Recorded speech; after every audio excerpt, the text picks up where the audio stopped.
This is Decoding Learning Differences with Kimberlyn Lavelle. This episode is motivating. Focus on the relationship. So all year long, we're going to be talking once a month about motivation and what we can do. Last month, if you missed it, definitely go back and listen to our Motivation Monday because we talked about motivation killers, the things not to do, the things to avoid doing.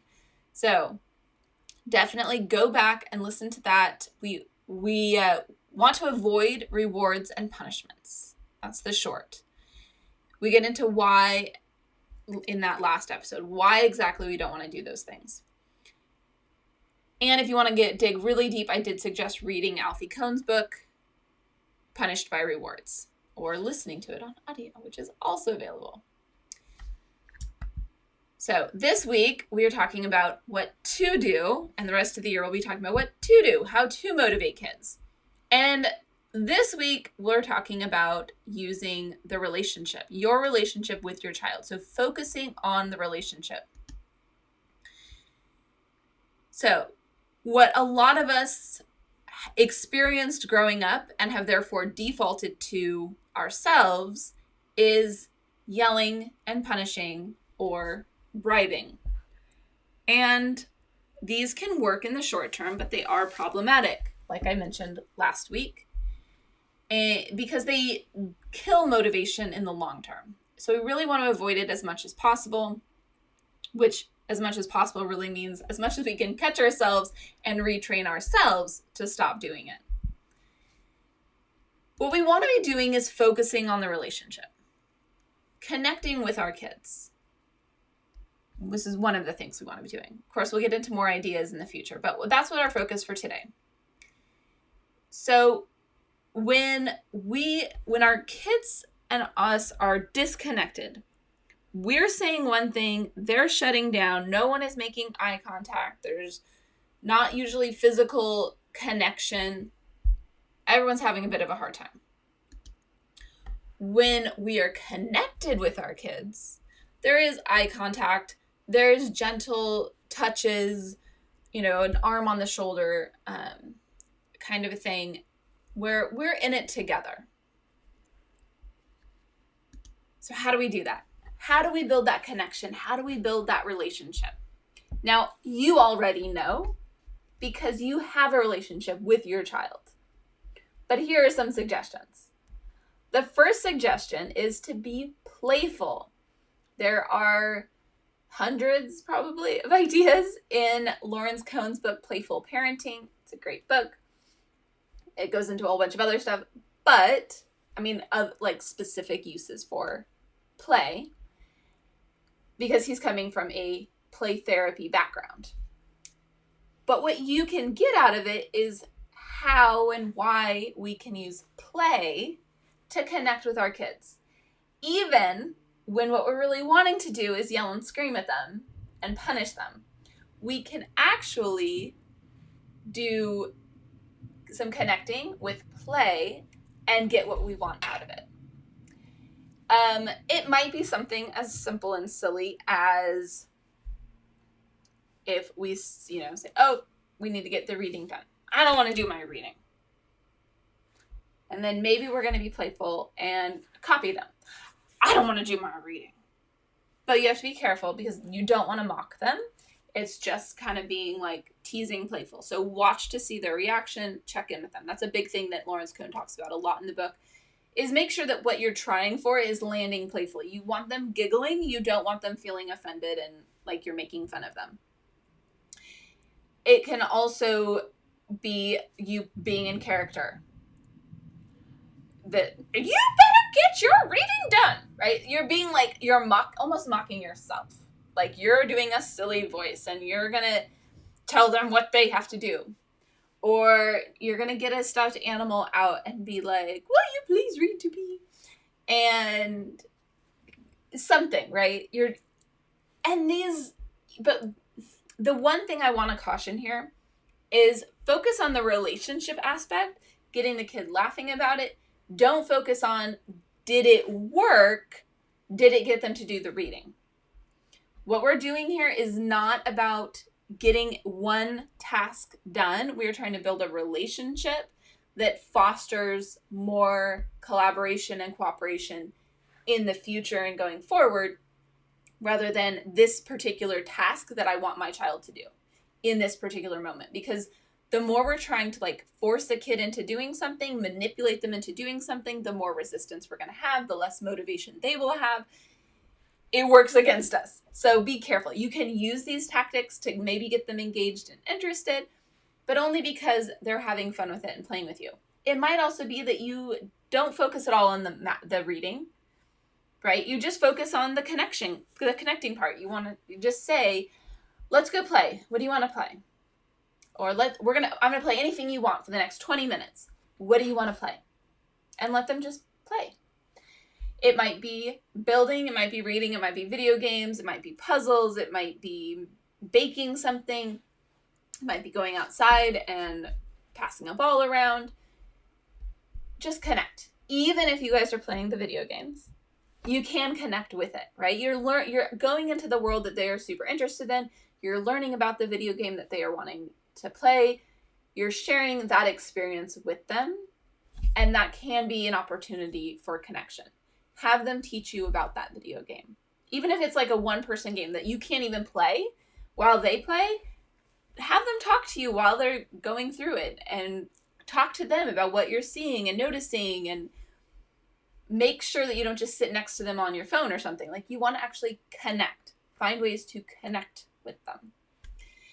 One of the other things that he suggests in that book is asking your kid, telling your kid, we need to connect. Do you have any suggestions on how we can do that? And initially your kid probably won't, because they don't know what you're talking about. But you can give some options, some ideas, like, let's go bake some cookies together. Or let's go for a walk together. What do you think? And then they might be like, oh, well, actually, could we sit on the couch and play video games together? Sure. Right? Whatever it is, like, let them connect. And a lot of times there does need to be like a physical connection. You know, an arm on the shoulder, sitting arm to arm on the couch. Just that like slight physical touch can be very connecting. Obviously, maintain personal boundaries and their level of comfort. If they're not comfortable with it, always respect that. Always. Don't force anything. Ever. I hope that goes without saying, but just to be clear. Okay. Another strategy. Communicate about the problem. Dr. Ross Greene, in Raising Human Beings and many of his other works, goes into this. In Raising Human Beings, he gives a good scenarios for parents and children on how to solve problems together. So, and it comes from communication. You are communicating with your child what your concerns are, what your ideas are. You're asking your child what their concerns are, what their ideas are. And together, you are problem solving. You are coming up with a solution to the problem. Something along the lines of, I've noticed that you don't seem to want to do the reading. What's up? And you have to be careful, because if they feel like there's always conflict there and tension there, then it's going to be hard for them to trust you enough to tell you the truth about why they don't want to do the reading. So just listen to whatever they say. It's dumb. You feel like the reading is dumb. Yeah, because it's about this kid and I don't even get it. And it's about a kid and you don't get what is happening in the book. You're just restating it, trying to understand what is it that they're really saying. What is the real trouble? Because right there, the kid is starting to tell you that they're having difficulty comprehending the book. They don't want to read it because they don't get it. It doesn't make any sense to them. Or they might be saying it doesn't make sense to them because they can't relate to that child. They understand on a basic level what's happening in the book, but they don't like it because they don't feel connected to the book. They have no buy-in. So evaluate. Can we, and then you can start to problem solve. Once you understand what the problem is, you can start to problem solve. Also, make sure your concerns are noted. Well, it's really important to me that you read every day because research has shown that kids who read every day are able to make more progress in their reading and can become lifelong readers and learners. And I really want that for you. I want you to have a really successful life, and I think reading every day is important and an important part of that. You might have a different belief. That is an example. I'm not saying you need to have that particular belief. But that might be your belief. So you're saying that to your child is important to me because. What can we do? How can we solve this problem? You're asking for their feedback. They might come up with things that are like ridiculous to you, but you have to take them seriously and really evaluate. They might say, I just want to watch TV with the subtitles. I'll just read the subtitles. And you might be like, no, that's not reading. But then maybe you can think about it. And well, it is kind of, I guess maybe we do that some of the time. Some days we do that. Can we read a novel? I feel like reading a novel is really important because it tells a whole story. And there's something about a novel. I really want to be able to read a novel with you. What if we read it together? What if I read it to you and we talk about it to make sure that we understand it and we pick one that we really like? Right? You're having a conversation to try to solve this problem in a way that is collaborative. You are both offering ideas, ideally, and both giving feedback on what your concerns are with that idea and why you think it might not work. But don't go too deep into, I don't think that'll work.